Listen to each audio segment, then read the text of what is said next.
Boa tarde a todos. Meu nome é Daniel de Sá Rodrigues, sou promotor de Justiça em Minas Gerais, colaborador da Fundação Escola Superior do Ministério Público de Minas, e estamos começando hoje, quinta-feira, 9 de abril, excepcionalmente às 17 horas, mais um episódio do nosso programa Mesa Virtual da Fundação Escola, hoje tratando das consequências e os efeitos da pandemia do Covid-19 sobre as relações trabalhistas.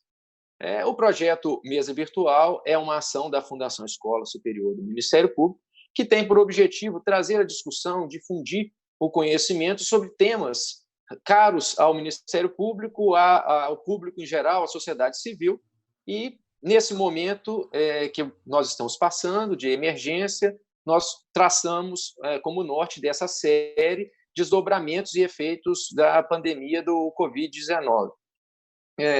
Esse formato adotado dessas conferências online está dentro da linha de trabalho atual da Fundação Escola, com grande investimento em tecnologia para que a gente possa ampliar as nossas ações com ênfase nas ações online, para que a gente possa atingir outros estados, outros municípios, extrapolando as fronteiras de Belo Horizonte, dos cursos presenciais, e com isso a gente possa atingir um número maior de pessoas no nosso objetivo institucional.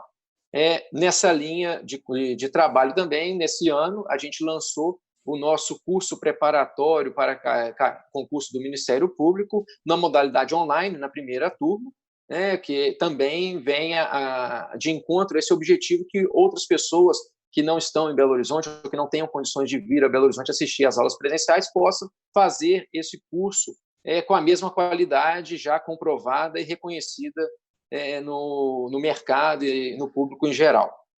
Inclusive, hoje, pela primeira vez no Mesa Virtual, a gente está tendo um convidado fora de Belo Horizonte, lá de Itabira, o Dr. Helder, que vai conversar com a gente nessa ideia de ampliar os horizontes da Fundação. Então, para que todo mundo possa estar antenado e ligado nessas novidades da Fundação Escola Superior, que eu faço o convite para que possam se inscrever, para que se inscrevam lá no nosso canal no YouTube, lembrando sempre de ativar o sininho das notificações para que recebam as informações das novidades, sigam a Fundação Escola Superior nas redes sociais, acessem o nosso site e fiquem por dentro das nossas novidades. Bom, hoje nós vamos conversar com dois advogados da área do direito do trabalho, a doutora Érica Monreale, que é presidente do Conselho de Relações de Trabalho da FIENG, e o doutor Helder Guerra Magalhães, como disse, advogado militante na área do direito do trabalho, especialmente na comarca de Itabira, onde eu tive a honra de conhecê-lo, porque foi a minha primeira comarca como promotor de justiça, Trabalhei em Itabira e na região por cerca de 6 anos, tive a honra de conhecê-lo e de manter essa amizade, que é muito boa, e aproveito para mandar um abraço para todo mundo lá de Itabira, Barão de Cocais, a região onde eu trabalhei. Nesse primeiro momento, eu vou passar a palavra aos nossos convidados para que possam fazer suas considerações iniciais e sua apresentação. Começando, se me permitem, pela doutora Érica. Suas considerações iniciais, doutora. Não, Daniel, muito obrigada pela oportunidade, Agradeço também ao William, cumprimento ao doutor Helder e a todos os presentes. Então, estamos aqui para a gente poder debater um pouco sobre essas medidas emergenciais que foram lançadas pelo governo federal, muitas medidas, de forma bastante acelerada. Nós todos sabemos da gravidade, dessa pandemia do coronavírus que está em curso. O enfrentamento dessa crise sanitária tem levado as autoridades públicas do mundo, a impor a paralisação das atividades e das interações humanas, para que haja, de fato, um controle aí e mantendo apenas as atividades essenciais no seu funcionamento pleno. Com isso, a gente entende que o desemprego e a inadimplência em massa poderiam ser, assim, inevitáveis se não fossem algumas dessas medidas e providências para minimizar aí os efeitos. Então, sabemos dessa curva epidemiológica, o desafio hoje é trabalhar para o achatamento dela, todos nós, como cidadãos, temos esse dever, essa obrigação. Por outro lado, a gente precisa de trabalhar em paralelo com a curva da demanda, que é uma queda muito ascendente. Não sabemos ainda mensurar os efeitos dessa queda. Hoje, o maior sofrimento que o empresário tem é não saber planejar o que vai acontecer daqui 10, 5, 15 dias, meses. Então, está trazendo um pânico geral, sim, no ambiente empresarial. E o grande desafio é como fazer para manter os contratos de trabalho ativos, né? De fato, não se concretizar esse cenário aí mais pessimista do desemprego em massa e da inadimplência também em massa, mas até quando? Como que nós vamos trabalhar para manter os vínculos empregatícios e não quebrar as empresas que geram também renda no país? Então, mas nesse sentido é o nosso entendimento da utilização das medidas aí que foram publicadas. Lembrando que foram muitas ferramentas, seja na MP 927, a própria CLT já tem um arcabouço, as negociações coletivas, seguramente, né? Mas até então não foram suficientes para suprir essa queda da demanda, que foi, de fato, bastante agressiva. Portanto, nós entendemos aí que a MP 927 e, sobretudo, a MP 936, elas vieram para trazer um certo fôlego em prol desse princípio maior aí, que é administrar os contratos de trabalho nessa seara, falando especificamente aí, naturalmente, na seara trabalhista. Então, seria isso. Doutor Helder, meu amigo, para as suas considerações. Boa tarde, doutora Érica. Prazer estar participando com a senhora aqui desse debate virtual. Meu amigo, a quem posso carinhosamente chamar de meu amigo, doutor Daniel, tive o prazer de trabalhar junto aqui em Itabira, de conhecê-lo, uma pessoa íntegra e honrada. Desde já agradeço à Fundação por esse honroso convite de estar participando aqui com vocês e vou complementar algumas questões aí que a doutora Érica pontuou. Eu vou usar até aqui, está aqui no fundo, aqui atrás de mim, aqui, o caso do Monte de Andrade, meu conterrâneo, né, aqui de Itabira, que em um dos poemas dele ele dizia o seguinte: e agora, José? A festa acabou, a luz apagou e o povo sumiu. E agora, José, somos todos nós aqui, empresários, empregados, jurisdicionados, magistrados, com essa crise sanitária que impactou toda a saúde do mundo, né? O Brasil não escapou, mas principalmente com efeito acessório à economia desses países, as relações de emprego. Então, agora nós somos convidados ao diálogo, convidados a debater juntos e criarmos condições de que empresários possam manter os seus empregos e empregados tenham meios para custear a sua subsistência. Houve uma resposta governamental através dessas diversas medidas. Eu acho que nós estamos também passando por uma pandemia jurídica, que são diversas MPs, ação direta de constitucionalidade correndo, impactando a vida de advogados que acorda de um jeito e dorme de outro do ponto de vista jurídico. A gente não sabe como as relações vão se manter ao longo das semanas. Desde o dia 22, são 15 dias da primeira medida provisória. Quantas medidas provisórias já saíram e a ação direta de constitucionalidade? Semana que vem a gente já tem o julgamento dessa ADIM, no dia 16.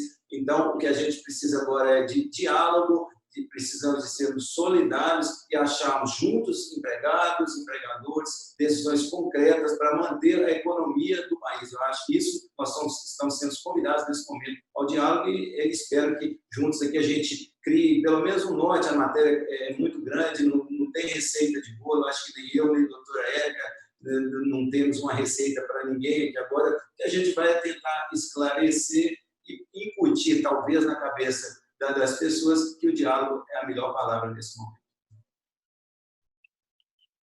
Obrigado aos convidados. E realmente a gente tem vivido, né, e no programa, nos episódios do Mesa Virtual, a gente tem verificado que, de fato, essa pandemia, essa situação emergencial, de emergência sanitária, vem causando reflexos na vida ordinária nossa, e esses reflexos também, em função principalmente do que foi colocado da principal medida, que é a medida do isolamento social, causa reflexos nas relações trabalhistas, na economia, e aí seja grandes empresas, pequenas, microempresas, ou o prestador de serviço que tem o seu empregado, até os nossos empregados domésticos, a relação de trabalho está envolvida em todas essas situações. E a discussão desses efeitos é que é o objetivo desse nosso programa hoje. Vamos partir, como já falou, das MPs 927, 936, para que a gente possa tentar discutir algumas coisas e trazer algumas orientações aqui que eu acho que vão ser bem colocadas pelos convidados.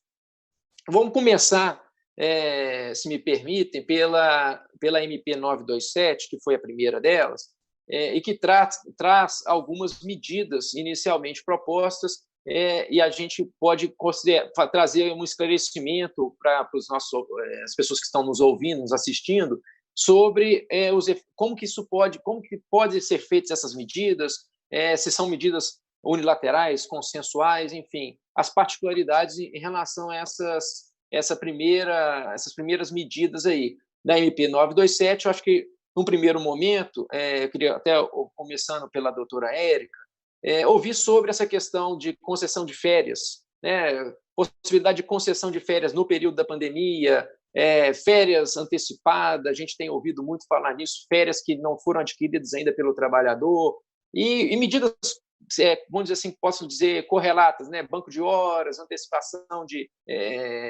feriados, enfim, sobre essas situações em relação a essa questão de gestão do trabalhador, doutora Érica, o que a senhora pode trazer para a gente de esclarecimento, e depois a gente ouve aí as considerações do Dr. Helder também. Tá bom. Daniel, antes de entrar nas ferramentas, eu queria trazer um conceito que a gente tem orientado muitas empresas, porque o leque de ferramentas são grandes. E eu faço aqui uma analogia de uma caixa de ferramenta. É a mesma coisa da gente colocar uma caixa de ferramenta com várias ferramentas para serem utilizadas. Eu sou de federação de indústria, né? Conheço bastante o processo produtivo, então você tem uma linha de produção. Ali você tem os operários e precisa de dar manutenção nas máquinas, uma máquina que quebra. Se você colocar a ferramenta na mão do operário, ele não vai saber consertar como deveria a máquina da melhor forma, mas se você colocar a ferramenta na mão do manutentor, seguramente ele vai fazer uma manutenção bastante eficiente, né? Eficaz. Então, quando a gente fala de ferramenta, muito se pergunta qual uso primeiro, tem uma lógica, eu vou usar? Tem. E essas ferramentas, a gente tem que trabalhá-las não de forma unânime, isonômica para uma empresa ou para várias empresas ou para um setor, outros setores, não.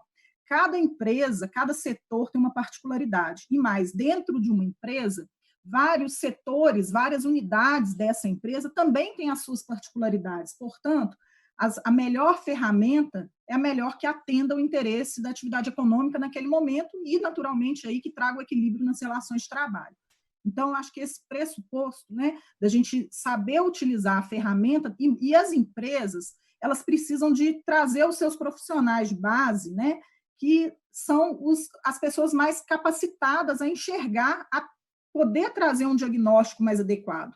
Não é o advogado sozinho, de forma isolada, muito menos o chefe de produção, o plant manager, que trabalha ali, que tem cuidado todo, né, numa atividade industrial, por exemplo, vale para serviço, vale para tudo. Então, o responsável financeiro, em conjunto com o responsável do business, né, da produção, da atividade produtiva, os recursos humanos, porque o ser humano ali é extremamente importante e vai ser atingido de forma direta nessas medidas que vão ser tomadas. E, naturalmente, né, o suporte jurídico é fundamental. Então, trazer esse diálogo e usar a ferramenta adequada, né, de acordo com a orientação adequada, isso é fundamental. Então, objetivando aqui o que você falou das ferramentas, férias, o primeiro pressuposto, e isso não é novidade, né? Elas podem ser concedidas, devem ser concedidas de acordo com o interesse do empregador. É um dos poucos dispositivos da CLT que traz aí, né, um pressuposto, algo em favor do empregador, é de acordo com o interesse empresarial. Então, esse é o primeiro ponto. A reforma trabalhista de 2017 flexibilizou bastante aí o conceito das férias. Mas, né, no nosso entendimento, numa situação emergencial, de fato, são convalidadas aí as medidas emergenciais. E o que a MP 927 fez? Ela flexibilizou bastante os dois institutos, das férias, seja individuais, seja das férias coletivas. Eu vou falar primeiro das individuais para não trazer porque as coletivas são complementares aí o entendimento. Então, o que ocorre? É possível conceder férias individuais com a comunicação prévia em até 48 horas, não pode ser inferior a 5 dias corridos, e é permitido caso a pessoa não tenha ainda adquirido o período aquisitivo completo. Permite também a negociação individual, e aí fala-se de negociação individual em termos de pandemia, tem ter minimamente aí um instrumento individual, mas assim, com um pouco menos de formalidade. Um e-mail com um ok, isso já resguarda bastante aí o empregador, mas tem que ter esse caráter da bilateralidade, né? Um acordo individual para poder antecipar períodos futuros de férias é permitido. É importante que a medida provisória trouxe aí uma priorização para as pessoas que são classificadas no grupo de risco para fins do Covid-19, né, do coronavírus. O empregador ele pode suspender férias dos seus profissionais de saúde e aqueles que exercem atividades essenciais. Sobre um terço constitucional das férias, o pagamento ele pode ser feito após a concessão das férias, isso tudo em caráter extraordinário, né? Até a data do pagamento do 13º, até o prazo legal do pagamento do 13º. Aquela conversão de um terço de abono, caso o empregado solicite, só é devido se o empregador concordar, e também há flexibilidade nesse pagamento, caso ele concorde, até a data do pagamento do 13º. A remuneração das férias, ela pode ser paga até o 5º dia útil do mês subsequente ao início do gozo, e no caso aí de rescisão dos contratos, as verbas que não foram adimplidas devem ser pagas, quitadas no ato de acerto rescisório, né? Durante o acerto. Sobre as coletivas, então, vale bastante aí o que eu disse, o prazo de 48 horas para informar o grupo de empregados. A MP não fala do período, mas a gente recomenda não fazer de forma alguma inferior a 5 dias, e não há limite máximo e mínimo de dias previstos na CLT, conforme previa-se antes. E aqueles comunicados que nas coletivas devem ser feitos, seja à Secretaria do Trabalho e ao Sindicato Laboral, também são dispensados. Uma outra ferramenta de flexibilidade produtiva é pegar todos os feriados, fazer essa antecipação dos feriados, né?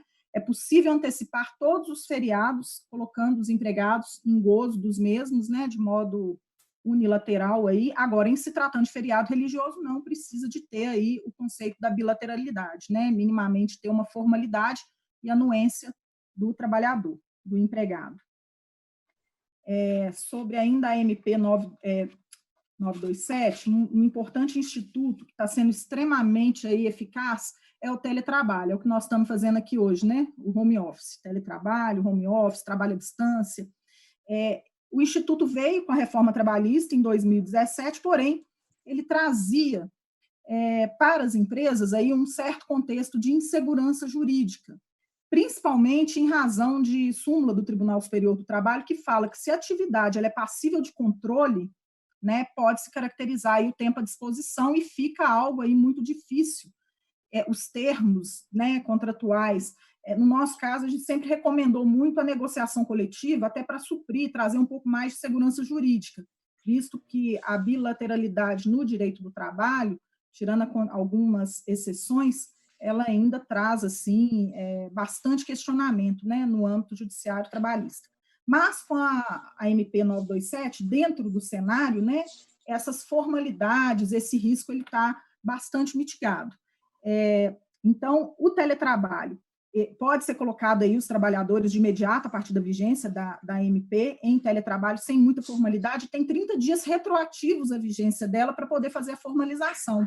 E essa formalização basta um e-mail, né, meios eletrônicos, WhatsApp, isso tudo está sendo citado na MP, a gente entende que vai ter segurança jurídica, sim, em razão desse estado de calamidade pública.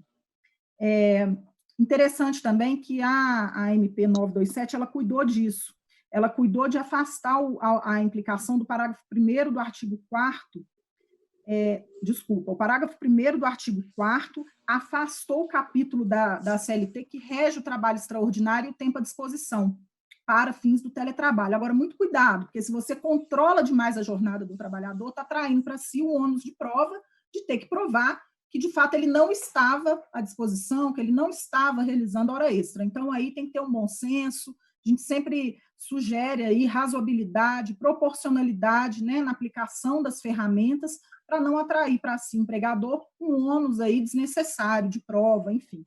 Então, o teletrabalho também é previsto que, expressamente, a possibilidade para estagiários e aprendizes, e que o uso de aplicativos, eventualmente, aí, não vai caracterizar tempo à disposição.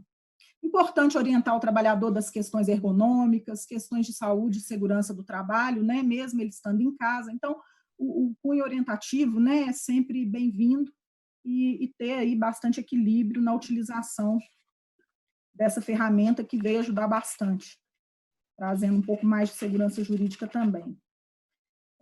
Banco de horas, um instrumento que foi modificado também com a reforma trabalhista, porque lá traz a possibilidade da realização do acordo individual por até 6 meses, né? Muitas negociações coletivas trazem também o instrumento do banco de horas crédito, horas débito. Então, a horas crédito e débito está previsto dentro da MP 927 por um período de até 18 meses de compensação após o encerramento do estado de calamidade pública mediante a celebração de um acordo individual. Então, é de bom tom que o faça, né? Que faça aí essas tratativas individuais, como eu disse aí, cuidando minimamente de algum tipo de formalidade. Basicamente, essas são as principais ferramentas que a MP 927 veio trazer como fôlego aí e ajudando aí a gerenciar a mão de obra durante esse período dramático de queda da atividade empresarial. Bom, obrigado, doutora Érica. Eu queria até, vou passar aqui as considerações do Helder, e eu queria, Helder, se você pudesse, nas suas considerações também, trazer situações de como, na prática, a gente consegue efetivar essas questões de concessão de férias que ainda estão por serem adquiridas. A doutora Érica entrou também na questão do home office, né? A gente sabe que realmente é uma ferramenta, uma forma de trabalho que foi prestigiada na reforma trabalhista de 2017, mas tem algumas questões ainda por serem regulamentadas ou até concretizadas, vamos dizer assim, e nesse momento agora a gente foi obrigado praticamente a entrar, quase todo mundo, nessa questão de home office. Então, se você pudesse trazer as suas considerações sobre essas questões da MP 927 e, eventualmente, outras situações que tenham que ainda dessa MP, questão sobre verba rescisória, demissão, alguma coisa que seja interessante em termos de orientação aí para a gente. Eu vou só acrescentar algumas questões em relação às disposições contidas aí no artigo 3º da medida provisória 927. A meu sentir, o disposto ali no artigo 3º trata-se de direito potestativo do empregador adotar as medidas ali expressas. São 7 ou 8 medidas: teletrabalho, banco de horas, concessão de férias individuais, coletivas, banco de horas, etc. E tem também ali no artigo 2º da referida medida provisória 927 a possibilidade de empregador e empregado, num ajuste bilateral, decidirem cláusulas contratuais que possam mitigar os efeitos da crise e, consequentemente, viabilizar a manutenção do emprego. Então, eu disse anteriormente que há a possibilidade, por exemplo, de pagamento de salário após o 5º dia útil, de pagamento de verba rescisória após o prazo previsto lá no 477 da CLT, de pagamento adicional de insalubridade ou periculosidade em percentuais inferiores àqueles expressos na legislação anterior. Então, aí são questões bilaterais que vão depender de um acordo entre empregado e empregador. Diz também, no que diz respeito às férias, que na legislação anterior, as férias deveriam ser comunicadas ao empregado com prazo de 30 dias anteriores à sua concessão e o pagamento deveria ser efetuado também no prazo de 48 horas. Hoje, não. O empregador pode comunicar seu colaborador com prazo de 48 horas que irá conceder essas férias. Só uma questão que eu gostaria de ter dito quando no início da minha apresentação é que existe ainda, né, doutora Érica, CLT e Constituição desse Brasil. As medidas provisórias que foram implementadas, elas não revogaram a nossa Constituição então, e nem a nossa CLT, gente. Então, muita calma nessa hora, na hora de adotar essas medidas, que tem uma CLT ainda vigorando, tem uma Constituição. Isso aí foi usado num período de calamidade para a gente tentar mitigar efeitos de uma pandemia das relações trabalhistas. São essas colocações que eu gostaria só de complementar e espero ter ficado claro. Então, obrigado, Helder. E desculpe ter te interrompido, meu amigo, mas só ainda nesse tom, Helder, sobre essas questões. Então, a gente tem na 927 medidas que são unilaterais mas, como você destacou, existem outras medidas que ainda podem ser negociadas entre patrão e empregado. E há uma questão, salvo engano, sobre diferimento de pagamento, de recolhimento de fundo de garantia por parte do empregador, e eu queria que você pudesse ponderar essas questões para a gente, e se eu não estou enganado, acho que é da mesma medida provisória, e também complementando se há alguma novidade em relação a pagamento de verbas rescisórias. A gente vê que, apesar de, como os dois colocaram, essas medidas serem essenciais para a manutenção dos empregos e a busca a todo instante da manutenção dos postos de trabalho, da economia minimamente funcionando, mas haverá casos em que a demissão será inevitável. Então, há alguma novidade em relação a verbas rescisórias em decorrência dessa pandemia e a questão do diferimento do fundo de garantia, se você puder, do FGTS, isso aí.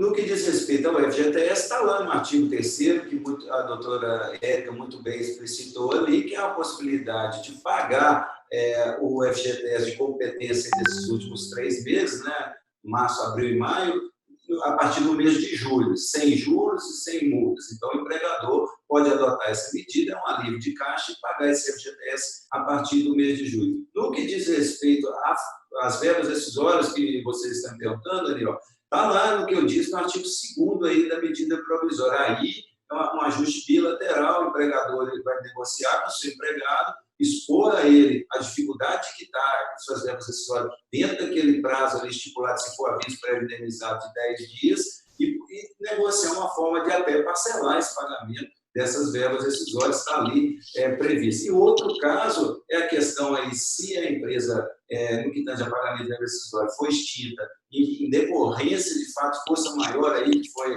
essa pandemia, vamos imaginar um cinema aí que funciona dentro do shopping e não teve condição mais de tocar suas atividades, em decorrência disso ele teve que fechar suas atividades. Eu entendo que aí essa multa de 40% que seria devida em virtude da força maior, e adotando aí como parâmetro o 502 da CLT, ele poderia pagar essa multa de 40% pela metade, que seria 20%. É isso que eu teria a acrescentar aí para esse debate. Tá bom. Obrigado. Doutora Érica, se só quiser complementar alguma coisa sobre essa questão aí ponderada ao final pelo doutor Helder. Eu gostei muito da fala do doutor Helder e a classificação dele de forma muito didática em relação ao artigo 3º, né, que se tratam de medidas unilaterais, e aí ele trouxe o poder potestativo do empregador, uma abordagem acerca da consequência disso, porque muito se pergunta, eu na condição de empregado, eu posso recusar a essa demanda do meu empregador?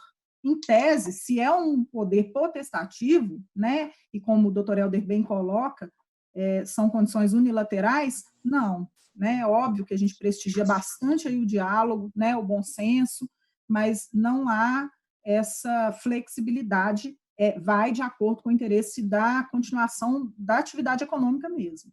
Então, essas questões, por se tratarem, né, de medidas unilaterais, usando a definição do Dr. Helder, que fazem parte do poder potestativo do empregador, há de se prevalecer aí, de fato, o interesse da empresa, porque o que se vislumbra, de fato, é a continuação da atividade econômica, a manutenção aí dessa atividade que gera renda, enfim. Já o artigo 2º, trazendo essas medidas bilaterais, já abre mais essa possibilidade do diálogo, do debate, né, de achar aí o melhor caminho, o consenso, mas sempre a regra de ouro é o diálogo e o bom senso. Então, a contribuir, e ademais, tudo que ele falou é exatamente isso, também tem o mesmo entendimento acerca do 502 da CLT, que traz aí uma possibilidade para as empresas ou estabelecimentos que fiquem vinculados, né, porque não dá para poder utilizar de tudo sem comprovação, né? Então, na verdade, para as empresas que encerraram as suas atividades ou estabelecimento em razão da força maior, né, porque a calamidade pública para fins trabalhistas é compreendida aí como força maior. Se ficar demonstrado esse vínculo, as verbas indenizatórias pela metade, eu também comungo aí do mesmo entendimento. Tá bom, gente. Muito obrigado. Eu queria agradecer aqui, registrar a participação da nossa aluna do curso preparatório extensivo, né, presencial, Renata Valadão, que está sempre acompanhando os programas da mesa virtual, nossa querida aluna, Obrigado, Renata. É um prazer que você esteja novamente com a gente aqui. Para a gente poder avançar, eu acho que a gente poderia passar agora as medidas que estão na outra MP, na MP 936. Eu acho que essas realmente talvez tenham um conteúdo até mais gravoso, vamos dizer assim, porque trata de suspensão de contrato de trabalho, redução de jornada com redução de salário, impactam talvez imediatamente no bolso, né, das pessoas. Então, começando pela suspensão de contrato de trabalho. Então, como é que funcionaria essa suspensão de contrato de trabalho? Depois a gente trata da redução de jornada, mas quais são as regras, os requisitos, como que na prática isso pode ser feito, e aí depende ou não de consentimento do empregado, qual que é o limite ali do empregador e do empregado em relação a essas questões da suspensão do contrato de trabalho. A gente pudesse começar dessa vez, começando pelo Dr. Helder, sobre a suspensão do contrato de trabalho, como é que são essas questões aí, essas novidades? Também foi uma forma que o governo procurou de criar mecanismos de enfrentamento aí dessa crise, né? Então, são as situações da suspensão até o faturamento anual do empregador de 4.800.000, ele pode suspender por um prazo de 60 dias, tá? Que fique claro a todos aí que estão nos ouvindo, somente um prazo de 60 dias, ele pode suspender o contrato de todos os seus empregados. Para aqueles que têm um faturamento superior a 4.800.000 anuais, ele pode suspender até esse contrato de trabalho e o governo vai pagar, nessa situação, 70% do valor do benefício do seguro-desemprego. Então, lembrar, um exemplo aqui, de uma pessoa que ganha R$10.000 por mês, se ele tiver uma empresa que tem faturamento superior a 4.800.000 anuais, ele vai receber o teto do benefício estipulado pelo governo, ou seja, 1.813 alguns centavos, que é o teto. E o seu empregador vai complementar com uma ajuda aí compensatória, né, de 30% do valor do seu salário. Então, se ele tinha R$10.000 de salário, o empregador contribui com 3.000, ele recebe 1.800 do governo, então ele vai ter uma renda de R$4.813, ou seja, ele está sofrendo aí um prejuízo. Lembrando que essa ajuda aí que o governo, que o empregador vai pagar, não vai possuir nenhuma natureza salarial, nem se incorpora depois ao salário. Ela vai perdurar enquanto houver o período aí de suspensão desse contrato de trabalho. A suspensão do contrato de trabalho é um ajuste bilateral, ou seja, o empregado tem que aquecer com a proposta de seu empregador de suspender esse seu contrato de trabalho. Particularmente, eu acho que essa medida aí seria a última medida a ser adotada pelos empregadores. Eu acho que primeiro poderiam tentar viabilizar outras formas, como férias individuais, férias coletivas, só para depois suspender. A não ser que seja totalmente impossível adotar esses mecanismos, que aí sim iríamos, de fato, suspender. Então, é um benefício até 4.800.000, 100% é pago pelo governo, os empregadores não têm custo nenhum. Acima desse patamar, o governo entra com 70% do valor do seguro-desemprego e 30% passa a ser uma ajuda compensatória que os empregadores terão que dar enquanto perdurar esse período de suspensão. E também tem aquele período de suspensão que pode ser adotado para a bolsa de qualificação. Aí o empregador concede uma bolsa para o seu empregado, que essa bolsa vai ter que ter um prazo de duração, ao contrário lá do 476, lá da CLT, que previa que fosse de 3 a 5 meses, essa bolsa aí vai ter que ser de no mínimo 1 mês e no máximo 2 meses. Então, em linhas gerais, essas são as regras da suspensão. Volto a frisar, né, um ajuste bilateral, depende do empregado consentir. Doutora Érica, suas considerações, e aí uma dúvida que realmente me surgiu aqui, se eventualmente, como o doutor Helder falou, essa compensação que o empregador teria que pagar de 30%, não seriam verbas salariais, também então estariam fora da questão de contribuições patronais, encargos sociais. Só pudesse, na sua complementação, também explicar isso para a gente. Claro. Vontade, ó. Só uma parte para completar, antes da doutora Érica, eu esqueci de salientar que no período da suspensão do contrato não incide recolhimento de fundo de garantia, não incidem recolhimentos de INSS, porque o contrato está suspenso, então o empregador está isento de fazer esses recolhimentos. É só para completar, desculpa, doutora Érica. Não, está ótimo. Então, já começando do que o doutor Helder acabou de dizer, como o contrato de trabalho ele está suspenso, o empregado ele tem a faculdade de manter o seu vínculo com a Previdência Social, mas na condição de contribuinte facultativo, né? Então, por esse mesmo motivo. Para a empresa que faturou o valor inferior a 4,8 milhões, em 2019, como o doutor Helder deixou bem claro, não há obrigatoriedade na contribuição, no pagamento de nada. E aí o trabalhador, independente da faixa salarial, ele vai receber o valor que ele faria jus ao seguro-desemprego. Lembrando que o seguro-desemprego ele tem um teto de pagamento. Então, portanto, essa é a métrica. Não é que o governo federal vai pagar o salário idêntico, não. Ele tem a métrica do valor do seguro-desemprego.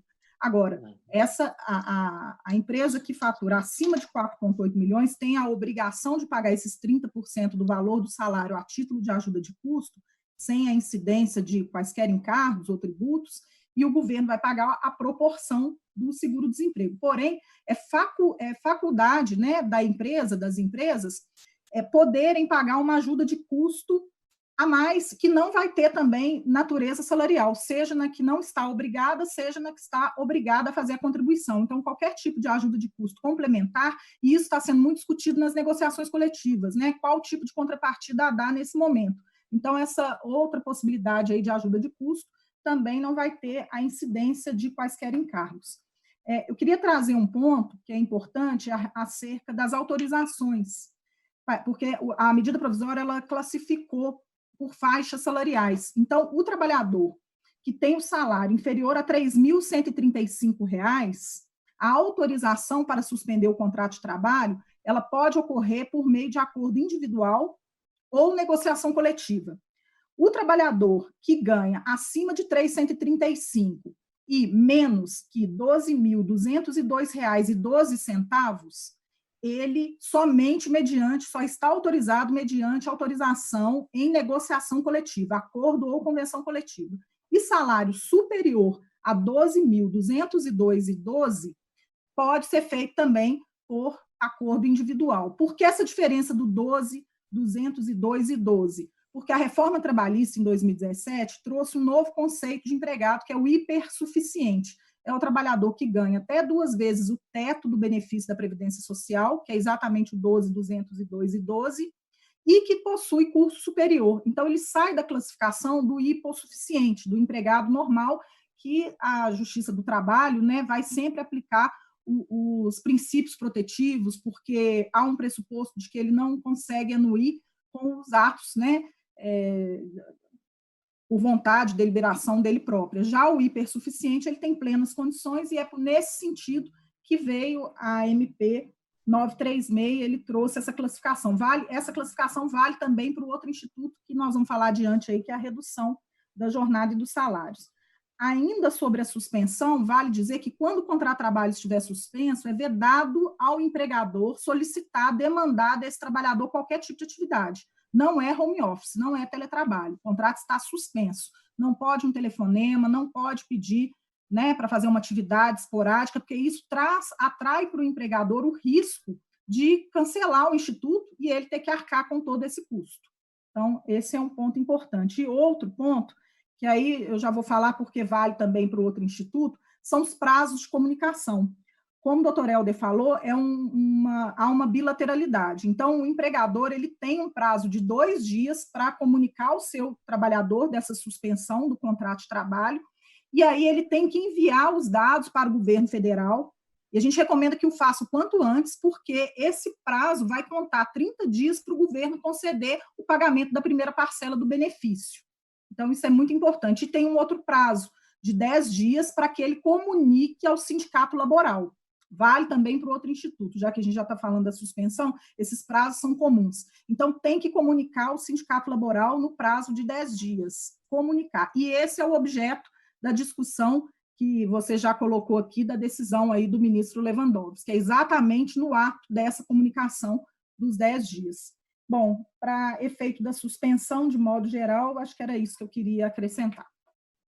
Essa questão depois da liminar do ministro Lewandowski, eu acho que a gente pode tratar ela como um fecho, se vocês estiverem de acordo, né? E aí, Helder, eu vou até voltar a palavra para você, porque a gente tem uma pergunta aqui do Bruno Machado, que eu acho que, de repente, você pode até responder. Ele pergunta se ele pode fazer a suspensão do contrato de trabalho 30 dias agora e os outros 30 daqui a algum tempo, dentro ainda, claro, da vigência da medida. E se ele iniciar a suspensão e voltar à normalidade num período inferior a 30 dias, se o governo vai pagar o proporcional desse benefício. E aí você pode complementar e, se você puder, esclarecer essas questões colocadas pelo Bruno, que está nos assistindo aí no YouTube. Tá certo. Eu só vou complementar uma outra questão que tanto eu quanto a doutora Érica deixamos a par aí na questão da suspensão. É a manutenção dos benefícios, né, doutora Érica? Desse período de suspensão, nós esquecemos de falar aí, muita gente deve estar querendo saber. E como é que fica meu Unimed, meu cartão alimentação e meu vale transporte nesse período? Bem, em relação à Unimed, vamos imaginar aí meu plano de saúde, né, fazendo mexer aqui, não, meu plano de saúde e meu cartão alimentação, eles têm, eu entendo, eu senti que tem que ser mantido pelo empregador enquanto perdurar esse período de suspensão. Mas já o vale transporte, como não está havendo prestação de serviço durante o período de suspensão, por óbvio, esse benefício não tem que ser quitado pelo empregador. Vamos lá, a pergunta do Bruno, né? Bruno Machado, né, que fez essa pergunta, se ele pode suspender durante o período aí de calamidade pública, que foi estipulado até o final do ano, 31 de dezembro. Sim, ao meu sentido, pode você ter 30 dias agora, suspende, analisa a situação, se no mês que vem perdurar essa pandemia ou não, ele pode dar mais uma suspensão de 30 dias ou até dezembro, ele tem esse prazo de conceder nova suspensão do contrato de trabalho sem legalidade nenhuma. Se porventura aí terminar esse estágio de pandemia, porque o empregador tem que comunicar, como bem disse a doutora Érica, ao Ministério da Economia, no prazo de 10 dias da celebração do acordo, para ele, dentro de 30 dias, efetuar o pagamento. Eu acho que aí o governo vai ter que fazer essa proporcionalidade, o empregador paga a parte que for devida, e o governo, não sei como o Ministério da Economia vai procedimentar isso, mas vai pagar de forma proporcional, porque não pode haver aí bis in idem, ou seja, é vedado expressamente o trabalho no período de suspensão. Se comunicou para o governo que esse contrato estaria suspenso, efetivamente tem que ocorrer a suspensão, esse empregado não pode trabalhar, porque depois até o governo pode, uma eventual ação de regresso contra esse empregado aí, que recebeu indevidamente o benefício, até também uma multa contra o empregador que pagou, que participou desse, entre aspas, conluio aí. Então, eu acho que sim, o governo vai ter que, o empregador paga proporcionalmente, o governo paga a parte dele. A gente já está com 50 minutos do nosso mesa virtual, e eu acho que a gente ainda tem duas questões muito importantes, principalmente, a tratar aqui, que é a questão da redução da jornada, já foi tangenciada por vocês, mas é uma situação talvez menos drástica, como o Dr. Helder colocou aqui, do que a suspensão do contrato, a redução de jornada, também dentro da MP 936. E eu queria, agora, voltando à doutora Érica, para que ela pudesse começar, como que funcionaria essa redução de jornada, com consequente redução de salário, e aí, salvo engano meu, já havia na CLT uma previsão disso aí, salvo engano, artigo 503 ou 502, que falava, acho que, percentual de 25%. Então, o que mudou em relação à CLT e como é que funcionaria essa redução de salário com redução de jornada com redução de salário na MP 936, doutora Érica? Bom, a MP ela trouxe esse instituto, né, na mesma oportunidade da suspensão, e ela traz 3 percentuais de redução de jornada e, proporcionalmente, a redução de salário. Os percentuais são 25%, 50% ou 70%. E o governo ele vai pagar um benefício aos empregados na proporção dessa redução. Então, vale durante o período da calamidade pública, a gente não fez menção a isso, mas é importante ressaltar que a calamidade pública ela foi decretada pelo decreto 6 lá do governo federal até o dia 31 de dezembro de 2020. Então, esses 2 institutos, eles podem, em tese, ser utilizados até lá, até 31 de dezembro. Por isso que é importante o planejamento, não precisa sair correndo, aplicando tudo, né, de uma única vez, porque, em tese, por que eu falo em tese? Porque se tudo correr bem, a gente torce para isso, nada impede do governo também decretar que houve encerramento antecipado. Então, mas antes de outubro, novembro, né, então, é bem provável que não. A princípio, até 31 de dezembro. A duração máxima da redução de jornada é de 90 dias. Não pode ser fracionada, diferente da suspensão, que você pode fazer um fracionamento, 30 mais 30. A redução de jornada, não, ela é de uma única vez. Caso não necessite do período todo, se falar, vou reduzir só 30 dias, não pode depois voltar e fazer de novo. Então, tem que ficar atento a isso. Precisa do acordo individual, como disse o doutor Helder, aí tem um caráter de bilateralidade, né? Os prazos são os mesmos, né? Tem que mandar para o empregado com 2 dias de antecedência, tem que comunicar ao sindicato laboral com prazo de 10 dias, se for hipótese de não acordo coletivo, né? Quando acordo individual. O valor da ajuda compensatória tem que constar do acordo individual, e ele cessa por 3 motivos. Como que cessa essa redução, esse termo aditivo aí, esse contrato bilateral para redução da jornada do salário? No prazo previsto, né? É uma das hipóteses. Se o empregador quiser antecipar, porque ocorreu um milagre econômico, as coisas voltaram, não preciso mais daquele prazo todo que foi pré-contratado, é só comunicar ao trabalhador com 2 dias de antecedência. E também pelo fim do estado de calamidade. Então, são essas 3 possibilidades. As faixas salariais são as mesmas que eu mencionei na suspensão, então, aí tem uma série de variáveis. Vou tentar explicar aqui, porque a medida provisória está até um pouco de difícil entendimento, então a gente fez uma tabela, depois, se precisar, a gente compartilha. Então, salário inferior a R$ 3.135, salários maiores que 3.135, inferiores a 12.202,12, salários superiores a 12.202,12. Se a redução for de 25%, para salários até 3.135, é autorizado o acordo individual ou negociação coletiva.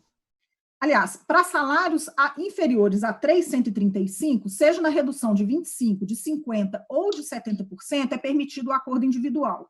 Tá?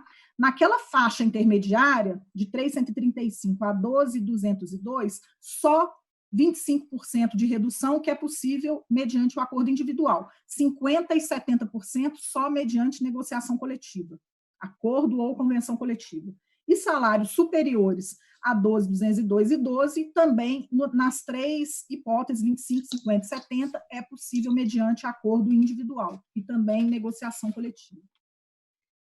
Pagamentos ao empregado. Então, é obrigatório o salário proporcional à jornada trabalhada, e aí é salário mesmo, né? O empregador tem que continuar pagando os salários, mantendo os benefícios.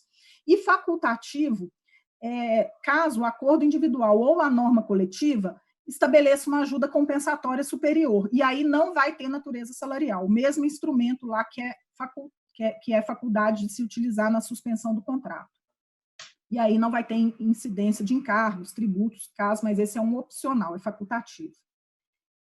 Se já existe uma negociação coletiva em curso, que prevê uma matéria que não seja compatível com essa agora, que o governo trouxe na MP 936, a medida provisória traz um prazo de adequação para que essa empresa não fique aí, os seus empregados, desguarnecidos desse benefício do governo federal, mas precisa de aditar a negociação coletiva, e o prazo que a medida provisória trouxe são de 10 dias corridos da edição dela. Então, dá para fazer essa adequação. O benefício emergencial deve ser comunicado, né, para que o governo possa efetuar o pagamento com 10 dias, no prazo de 10 dias da celebração do acordo. O benefício é da data da celebração do acordo, e se a empresa não cumprir os prazos, ela vai ter esse custo total. A primeira parcela é sempre paga nos 30 dias, né, da celebração do acordo. E eu vou falar isso aqui também, que é válido para o outro. Então, quem estiver recebendo algum benefício da Previdência Social não recebe o auxílio do governo. Tá? Só em 2 exceções, se esse benefício for pensão por morte ou auxílio acidente. Os demais não há um impeditivo para recebimento, seja na redução, seja na suspensão, que a gente também não comentou. Em ambos os instrumentos, há garantia de emprego durante o período que utiliza o instituto e o seu período subsequente, o mesmo período subsequente, ou seja, a redução de jornada, que são 90 dias, se o trabalhador vai ficar em redução de jornada por 90 dias, ele tem garantia de emprego por 180 dias. Se é os 60 dias da suspensão, ele vai ter garantia de emprego por 120 dias. Então, isso é importante dizer. E aí, não é estabilidade, é garantia de emprego. Então, ele recebe, no caso de demissão sem justa causa, as verbas rescisórias, mais uma multa que a medida provisória traz com uma proporcionalidade lá. Basicamente, seria isso sobre a redução e, ademais, também a mesma polêmica aí dos efeitos da liminar do Supremo aí de 2 dias. Doutor Helder, se quiser complementar alguma coisa em relação a essa questão da redução de jornada, antes que a gente entre na questão da liminar. Aí na polêmica da liminar. É o seguinte, alguns complementos, acho que só pontuar, né, frisar mesmo, que essas medidas de redução e suspensão de jornada, suspensão do contrato de trabalho, não se aplicam no âmbito da União, dos estados, dos municípios, né, de órgãos da administração pública direta e indireta. Isso está lá no artigo, com a minha colinha aqui, artigo 2º, né, da medida provisória. Então, deixar claro que esses empregados estão excluídos das benesses, né, dessa medida. E uma pergunta que toda hora chega aqui, já estou com o meu WhatsApp do lado aqui, é o seguinte: doutor, eu vou ter prejuízo se reduzir meu salário?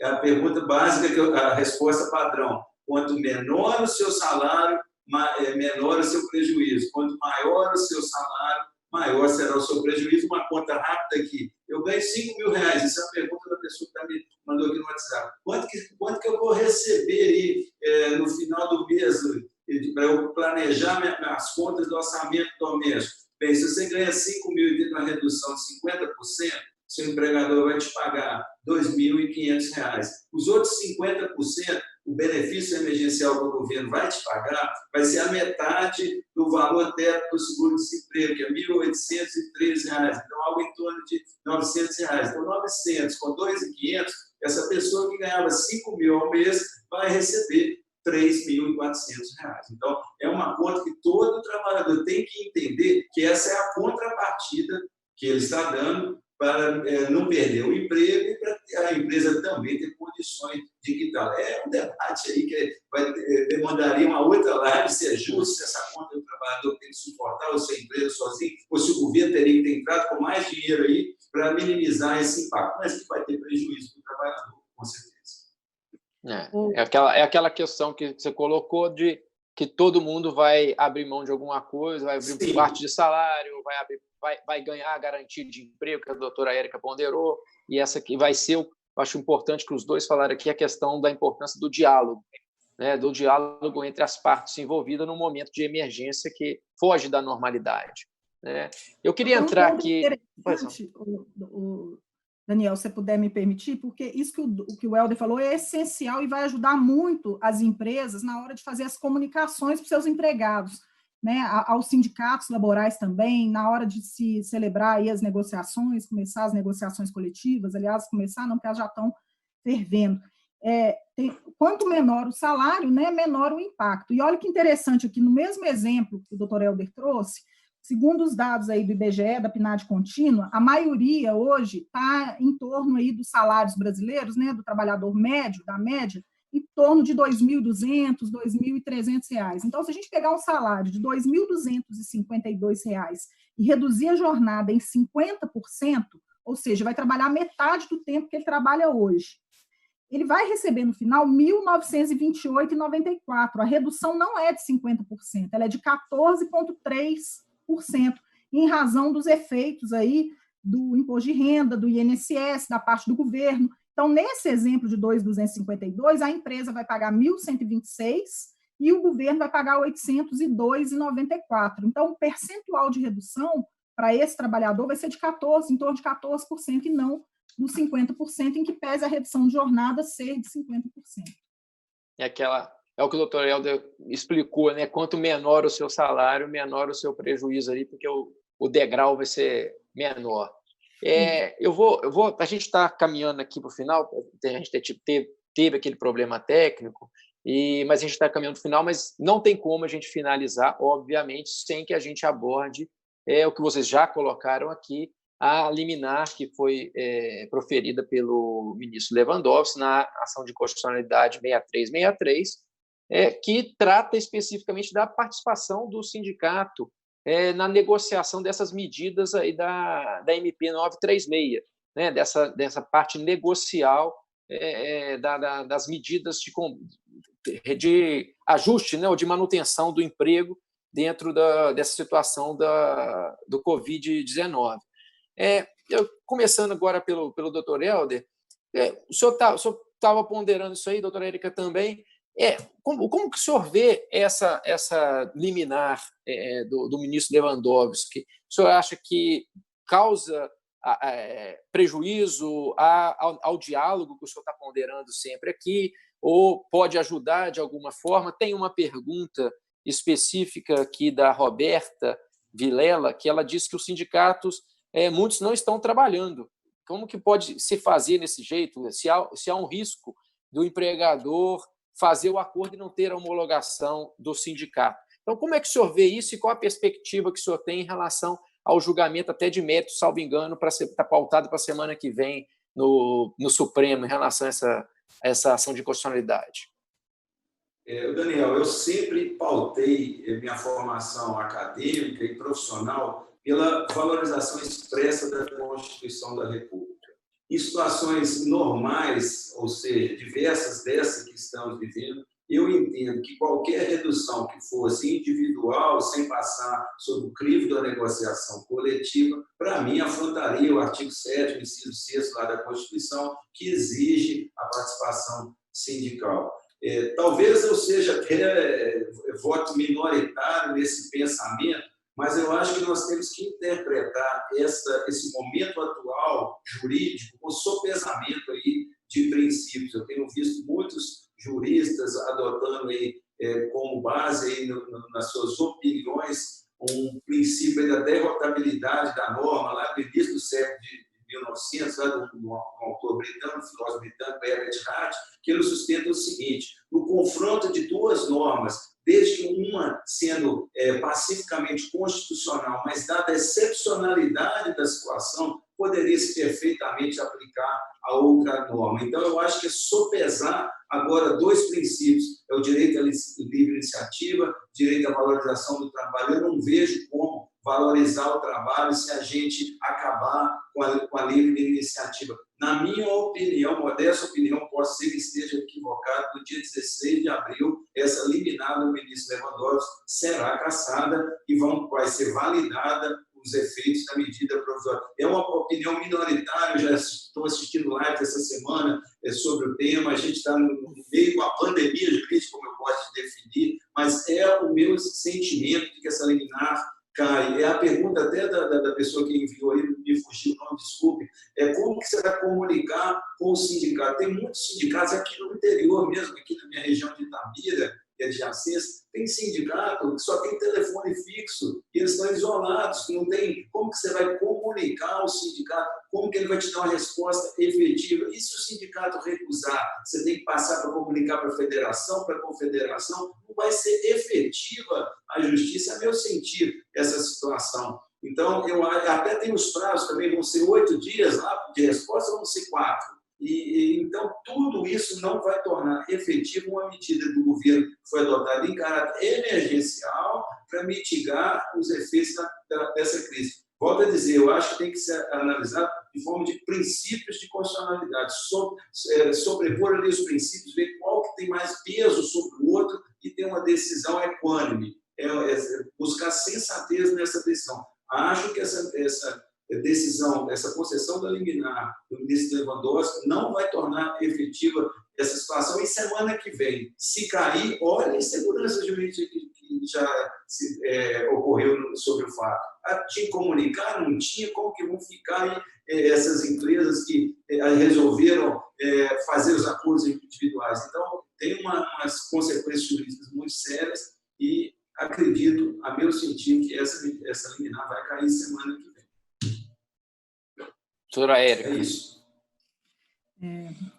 Fico até bastante satisfeito de ouvir aí o colega, doutor Helder, porque eu também me enquadro nessa parte de minoria, já que ele está falando que nós somos a minoria, então somos mesmo, de fato, porque eu vou trazer a argumentação do ponto de vista mais teórico e depois do prático também, porque a gente precisa de conjugar os demais princípios do direito coletivo do trabalho, que parece que foram esquecidos aí, quando do posicionamento de que a medida provisória foi morta, né, o acordo individual, com a liminar do ministro Lewandowski. A princípio, eu até achei muito boa a decisão dele para o perfil, né, que a gente conhece das decisões de caráter aí, mais ideológico até, vou dizer dessa forma.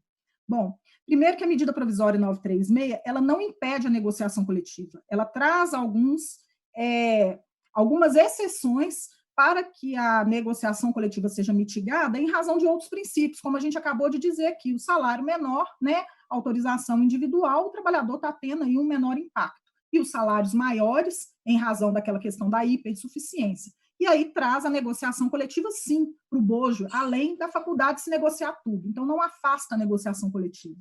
Ademais, o artigo 7º, inciso 6, e o inciso 13 da Constituição Federal, eles limitam, sim, o empregador, mas o poder público, ele não está restrito a não agir na sua esfera de competência para efeito de calamidade pública. Então, no nosso entendimento, não há vício de constitucionalidade de forma alguma nessa medida provisória no que tange a isso aí.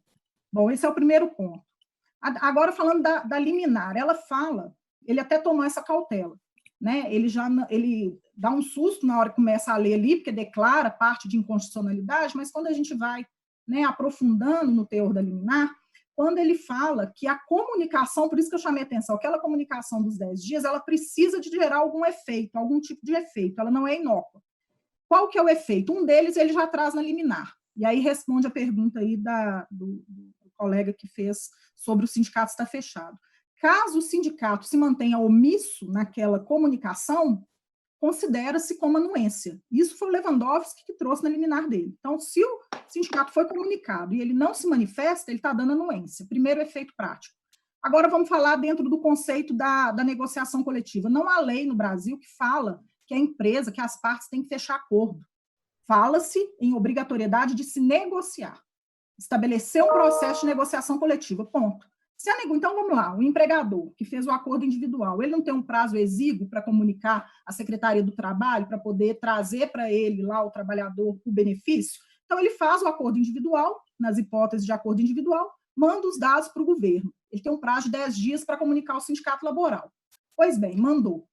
Aí ele comunica. Se o sindicato laboral falar que não concorda, que discorda, automaticamente ele está abrindo uma negociação coletiva. Abriu-se uma negociação coletiva. Essa negociação coletiva ela tem dois caminhos, ou ela vai ser exitosa ou frustrada. No caso de exitosa, ok, vai lá e retifica o dado enviado e manda que fechou um acordo, uma convenção, e retifica o dado para o governo, está resolvido. Não é exitosa, é frustrada. Cria-se ali a documentação, porque precisa disso, tem outros mecanismos, mediações, enfim, vai ter uma etapa burocrata aí, muita burocracia, porque sindicato laboral nenhum vai conseguir sentar com as empresas, com as federações, com as confederações nesse momento, mas em tese, abriu-se a negociação frustrada, prova que está frustrada e acabou, está resolvido o problema. Não é impeditivo sobre a ótica do direito coletivo também. Então, ela traz aí um pouco de efeito que se tornou, na verdade, uma burocracia e estamos aí, como FIENC, também extremamente otimistas de que ela vai ser cassada aí pelo Pleno no dia 16. Esse é o nosso entendimento. Só a gente já está com o nosso tempo um pouco estourado, mas eu tenho que fazer uma última pergunta, que é até a pergunta da nossa também aluna da Fundação, do nosso curso presencial preparatório, da Maria Paula Souza Lima Gonçalves, que eu acho que é a pergunta que todo mundo queria fazer, né, e ela conseguiu fazer. Como ficam os contratos dos empregados domésticos? Essas normas são aplicáveis? O contrato pode ser suspenso? Tem alguma particularidade para ser observado, no caso, pelos empregadores e também pelos empregados, nesse ponto? Se a doutora Érica, a senhora quiser colocar a sua posição, depois, doutor Helder, se tiver alguma colocação. Não há nenhuma exclusão na norma, portanto, eu entendo que é aplicável, seja um instrumento, seja o outro instrumento, né? Tem que ter as cautelas aí trazidas pela normativa, cuidar das formalidades, da bilateralidade, né, em ambos os instrumentos, mas não há nenhum tipo de impeditivo. Agora, a pergunta é, como fazer no E-Social para mandar o dado para o governo? Isso eu não sei dizer, a gente precisa ver a cartilha da Secretaria do Trabalho, se o doutor Helder puder, né, contribuir, mas para poder, a gente precisa de ver essa parte burocrática aí, como é que vai ser o lançamento do dado no empregador web, porque o empregador doméstico, até onde eu vi, não estava ainda lá na cartilha deles, não.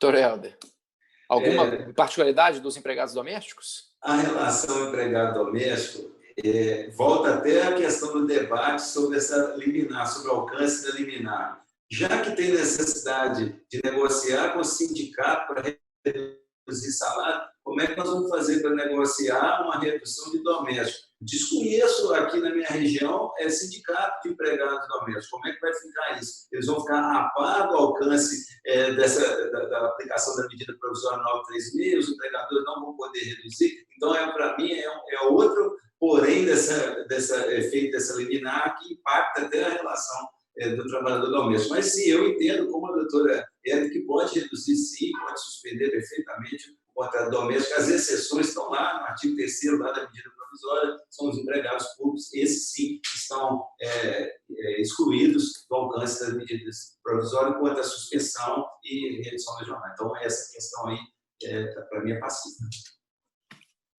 Bom, gente. Só para fechar também, né, claro. doutora Érica, a questão dos prazos. Pela liminar, a gente teria 10 dias para comunicar lá ao sindicato da intenção de celebrar o acordo. E se o sindicato não respondesse, presumiria-se a anuência disso. E aí, como é que vai começar o prazo para a resposta do sindicato da empresa? Será o mesmo 8 dias, dos 617, ou 4 dias? É outra polêmica que essa liminar não alcançou. Para mim, caberia um embargo declaratório ali nessa decisão para esclarecer essa questão de fruição até de prazo. É outra questão aí que ficou mal resolvida nessa liminar. Na federação, a gente tem orientado as empresas. A princípio, eu tive esse mesmo pensamento que o senhor do artigo 617 e o prazo pela metade, mas seria muito complicado porque ele remete à federação, à confederação, e aí, para simplificar, a gente está orientando que a empresa, no comunicado, já estabeleça um prazo de 48 horas, por exemplo, para que o sindicato se manifeste. No caso de não se manifestar, entende-se como superado. Essa é uma criatividade mesmo nossa, porque a demanda está fervorosa aí nesse momento e foi uma solução aí, mas né, cientes aí de algum tipo de risco. Mas por hora a gente está usando desse mecanismo. Felizmente a gente tem um horizonte próximo, né? Embora as relações econômicas de trabalho sejam muito mais rápidas, mas um horizonte talvez de em uma semana ter uma decisão definitiva, né, do Supremo em relação a essa questão. O nosso tempo está esgotado, e eu queria pedir agora fora do tema, né, as considerações foram muito proveitosas, eu acredito que em termos de orientação, a mim foram valiosíssimas e eu acredito que a todos que estão nos assistindo também. Eu queria, nas considerações finais, fora do tema, se vocês concordassem, que cada um passasse agora uma experiência pessoal desse momento que nós estamos vivendo, essa questão de isolamento, home office, todas essas demandas que estão surgindo aí. A gente está aqui, eu também estou trabalhando em home office, dividindo home office, home school, home casamento e todas essas questões aí que a gente tem que estar conciliando. Então, queria ouvir de vocês aí, que vocês pudessem compartilhar experiências nesse momento. O Helder, se puder começar para a gente contar alguma experiência sua aí nesse momento de isolamento aí na nossa querida Itabira. Itabira continua a mesma aqui, né? Cidade pacata, tranquila, e é um momento aqui de união familiar, né? Estou com a família, recluso, eu, esposa e filhos, e aproveitando para fazer algo que eu estou fazendo pela primeira vez hoje. Estava morrendo de receio, que é uma live. Eu sou tímido para essas situações, eu gosto do contato direto, eu acho que eu fui um dos que sofri mais com essa pandemia, que eu gosto do afago, do aperto de mão, de estar próximo de gente, eu acho que eu adoro gente, então isso para mim foi difícil, mas eu estou me reinventando e criei coragem, né? Eu relutei tanto, doutor Daniel, de estar aqui hoje por timidez e estou aí aprendendo com as inovações dessas tecnologias de comunicação e informação e participando dessa live com a brilhante advogada, aprendi bastante, foi uma troca sensacional com a doutora Érica e com você também, e achei muito legal. Então, é um momento de cada um se redescobrir, buscar outros talentos. Eu estou vendo que, quem sabe, vai ser por aí. Vou começar agora a divulgar lives todos os dias aí na internet também, né? Então, foi muito bom. Por fim, né, não sei se vai voltar para mim, eu queria só deixar aqui, meu Instagram é Elder G. Magalhães, para aqueles que entenderem que precisa de alguma resposta que ficou necessário de algum complemento, ou mesmo trocar experiência comigo aqui, é só me acionar aqui, me adicionar, Elder G. Magalhães, e a gente prossegue o bate-papo aqui. E, mais uma vez, um abraço afetuoso aí para a doutora Érica, quem sabe na próxima a gente se encontre pessoalmente para discutirmos melhor aí também. Certeza.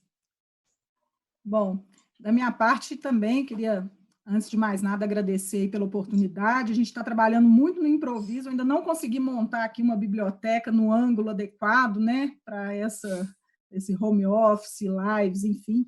A experiência que eu tive até agora mais engraçada foi uma negociação coletiva. As negociações estão acontecendo de forma virtual, e é ruim, né, porque fala daquele ruído, daquele distanciamento, mas a primeira que eu fiz nesse formato, na verdade, eu usei até a entidade sindical e ela estava fechada, então acho que eles fizeram um certo esforço até para me atender, os trabalhadores, são metalúrgicos. E aí eu cheguei num salão, eles providenciaram, acho que esse cara sem graça de falar que não era para eu ir lá, né, quiseram me atender da melhor forma e colocaram. Tinha muita gente conectada no celular, mas tinham 4 lá, e acho que tinha uns 5 metros de distância cada cadeira, em círculo, então estava uma coisa muito estranha, e a gente conseguiu fazer a reunião respeitando aí minimamente as questões do isolamento, eles muito mais evoluídos do que eu, né, porque, né, muito educados ali, então 5 metros foi uma coisa estranha, porque a negociação sempre é muito calorosa, né, tem sempre essa presença física, e a gente está aprendendo a lidar. E em casa, esse homeschool está difícil de gerenciar, isso não é fácil, não, né? Trabalhar com homeschool, e as escolas também estão se reinventando, né? Então não é algo muito estruturado ainda. Mas é isso, no mais, eu me coloco aqui à disposição também de todos, nós estamos lá no Conselho de Relações de Trabalho da FIENG, e estamos aprendendo aí, agradecer o doutor Helder. Eu imaginei, de fato, vim aqui crendo que a gente ia ter aí divergências, mas praticamente todas convergências, né? Então, fico muito honrada aí, muito obrigada, Daniel, pela oportunidade. Bom, gente, então, da minha parte, da parte da Fundação Escola, deixar expresso o agradecimento a vocês por ter aceitado o convite, o Helder vencendo a sua timidez, eu sei que foi difícil romper essa barreira, mas agora você já vai virar o artista da internet, e a doutora Érica também, com a sua dificuldade de agenda, a gente compreende essa correria, né? O mundo parou lá fora, mas o mundo não parou, né? Só mudou de foco. Então, agradecer a vocês, agradecer a todos que nos assistem, que nos assistiram até esse momento, pedir desculpas mais uma vez pela questão técnica, que deu uma falha hoje pela primeira vez, mas acontece, e a gente, felizmente, conseguiu, com o apoio do nosso Douglas, lá da Fundação, recuperar o sinal e voltar para a gente conseguir concluir o trabalho. Um agradecimento especial à FIENG, que é parceira nossa no projeto lá da Fundação, né, e atendeu prontamente o nosso convite com a indicação da doutora Érica, e dizer que essa é a Fundação Escola Superior, tentando cada vez mais buscar o seu objetivo institucional de levar o conhecimento, de levar discussões jurídicas, discussões de interesse do nosso público, dos operários do direito, dos operadores do direito, e de todos aqueles que têm interesse em discutir os nossos assuntos. A Fundação está se modernizando, adotando novas tecnologias, já vinha fazendo isso, como eu disse, lançou o nosso curso presencial, preparatório extensivo na modalidade online pela primeira vez, e agora vem aí novas funcionalidades, novas ações, novidades que nós traremos em poucos dias, que estamos preparando para todos vocês. Por isso, volto a dizer, é importante que se inscrevam no nosso canal no YouTube,